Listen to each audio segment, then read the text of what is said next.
নমস্কার, আমি স্মৃতিকণা। আপনাদের সকলকে স্মৃতির রান্নাবাটিতে স্বাগত জানাই। আজ আমি আপনাদের জন্য নিয়ে চলে এসেছি আমার মায়ের হাতের তৈরি চিকেন পকোড়ার রেসিপি। আমরা কম বেশি প্রায় সকলেই চিকেন পকোড়া খেতে খুবই ভালোবাসি, আর তা যদি হয় বাড়িতে তৈরি তাহলে আর কোনো তুলনাই হবে না। চলুন দেখে নেওয়া যাক কীভাবে বানাচ্ছি। প্রথমেই চিকেনের ব্রেস্ট পিস নিয়ে এইভাবে কেটে নিয়েছি ছোট ছোট করে। খুব বড় রাখবেন না, এতে অনেক সময় চিকেন সেদ্ধ হওয়ার ক্ষেত্রে প্রবলেম হতে পারে।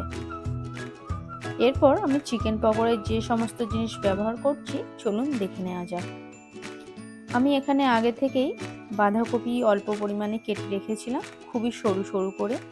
তারপর পেঁয়াজ, কাঁচা লঙ্কা, ধনেপাতা, ক্যাপসিকাম সুন্দরভাবে কেটে নিয়েছি।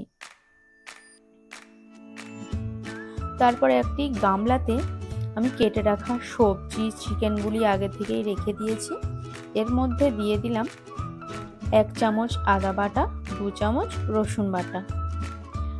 এখানে আমি 600 গ্রাম চিকেন ব্যবহার করছি আর 300 গ্রাম কর্নফ্লাওয়ার ব্যবহার করছি। আপনারা যেমন চিকেন ব্যবহার করবেন সেই অনুপাতে অবশ্যই কর্নফ্লাওয়ারের দিকটাও খেয়াল রাখবেন। এর মধ্যে আমি পরিমাণ মতো বেসনও ব্যবহার করেছি। এরপর এতে তারপর দিয়ে দিলাম 1 চামচ গুঁড়ো লঙ্কা।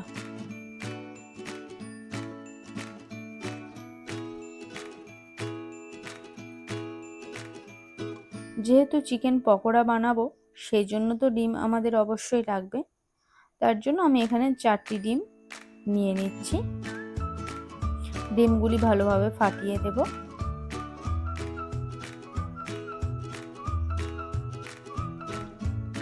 এরপর এখানে আমি 1 চামচ গুঁড়ো হলুদ নিয়ে নিলাম।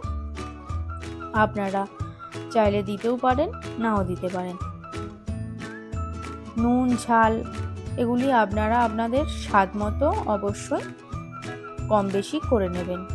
এরপর এর মধ্যে দিয়ে দিলাম 1 প্যাকেট মিট মশলা, 1 চামচ টমেটো কেচাপ।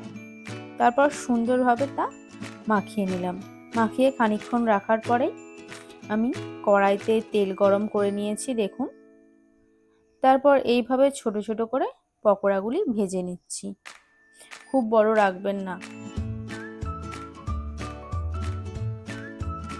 এরপর উল্টে পাল্টে সুন্দরভাবে লাল লাল করে পকোড়াগুলি ভেজে নেব।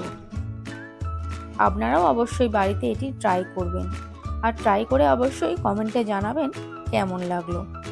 আজকের ভিডিওটি এই পর্যন্ত। আপনাদের ভালো লাগলে অবশ্যই লাইক, কমেন্ট, শেয়ার, সাবস্ক্রাইব করে পাশে থাকবেন। সুস্থ থাকবেন। অসংখ্য ধন্যবাদ।